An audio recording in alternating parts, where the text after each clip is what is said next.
খালেদা জিয়া কি মারা গেছে নাকি জীবিত আছে, এই প্রশ্নও এখন সবার মুখে মুখে। খালেদা জিয়াকে নিয়ে কেন বিএনপি টালবাহানা শুরু করে দিয়েছে, এর পেছনে রহস্যই বা কী? এবার তৃতীয়বারের মতো দফায় দফায় খালেদা জিয়ার লন্ডন যাত্রা পেছানো হলো। বিএনপি চেয়ারপারসন বেগম খালেদা জিয়াকে উন্নত চিকিৎসার জন্য লন্ডনে নেওয়ার তারিখ তৃতীয়বারের মতো পিছিয়েছে।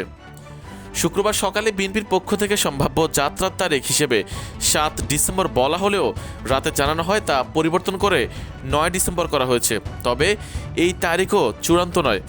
চিকিৎসকদের পরামর্শ ও খালেদা জিয়ার শারীরিক অবস্থার উপর নির্ভর করে সময় আরও পেছাতে হতে পারে।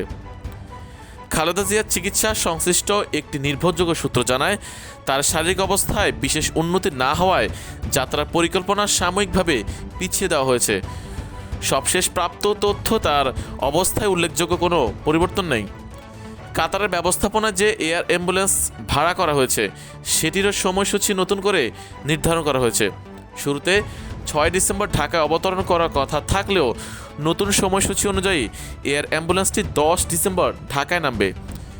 এর আগে কাতারের আমিরের পক্ষ থেকে একটি বিশেষ এয়ার অ্যাম্বুলেন্স পাঠানোর কথা ছিল, কিন্তু কারিগরি ত্রুটির কারণে সেটি পাঠানো সম্ভব হয়নি। ফলে বিকল্প হিসেবে জার্মানির FAI রেন্ট এ জেট প্রতিষ্ঠানের একটি এয়ার অ্যাম্বুলেন্স ভাড়া করে পাঠানোর ব্যবস্থা করেছে কাতার সরকার।